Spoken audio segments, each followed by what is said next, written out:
Absolutely. It is absolutely extraordinary that companies think that they can get our DNA in this way and then go on and sell it for monetary purposes, not for health purposes. Otherwise, they wouldn't be selling it, would they? They would just be giving it for medical research, but without our permission. This company has my daughter's DNA because she was legally required to get this test, and they didn't ask my permission, and they're going to attempt to sell her DNA. That's an absolute outrage.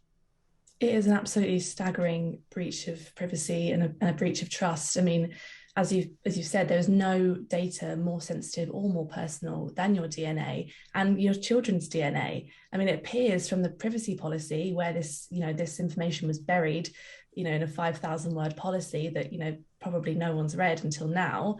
That even children's DNA doesn't have any safeguards or protection, and it's being stored potentially indefinitely, used for research or sold to third parties, without meaningful consent or even knowledge. So it's a staggering violation, and it's absolutely disastrous for public trust at this point. Well, indeed, and especially if people have been required to get these tests legally, so it's not even they've done them because I just feel like getting my child tested.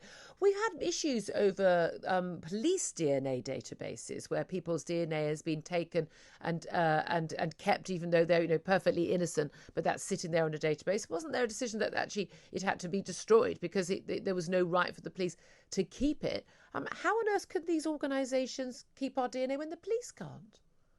I mean, it is likely to be unlawful, and that's why the Information Commissioner is investigating. I hope they take it extremely seriously, because in a pandemic, there is nothing more critical than people trusting the testing. I mean, understandably, this could lead to people having second thoughts about taking these tests.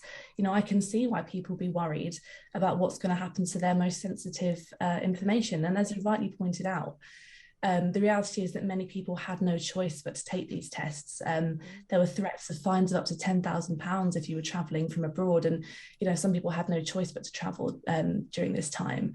So the government is not keeping up their end of the bargain here. If you're going to take this kind of coercive, punitive approach towards testing, where you're holding these massive fines over people's heads, but at the same time you're not working with trusted suppliers who they've checked out the privacy policy, they've checked out how they're Exactly. using this data. The government has a responsibility here too, and they've really let everyone down. And let's be honest, it's not like these companies haven't made enough money out of us already. It's bad enough that the government didn't insist that there was a price cap on these tests. I mean, again, other countries, they're free. In France, the tests, if you travel, they could, if it's vital for the nation's health, then these tests should be free at the point of use.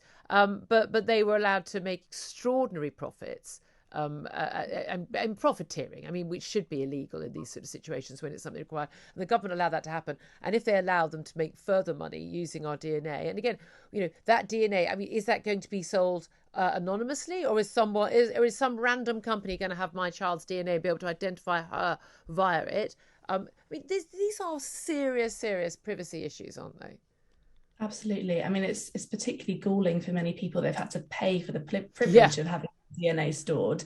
Not only are they building, Stolen. yeah, exactly, they're having, this kind of database of DNA is worth, potentially billions of pounds. So they've made money twice here from, millions off of these tests, and then Absolutely. potentially selling this. Yeah, absolutely. Well, listen, all I can say is if there are any lawyers listening, if you want to start a group civil action against this company, I'm very happy to take part. I'm absolutely furious about this. Madeline Stone from Big Brother Watch, thank you very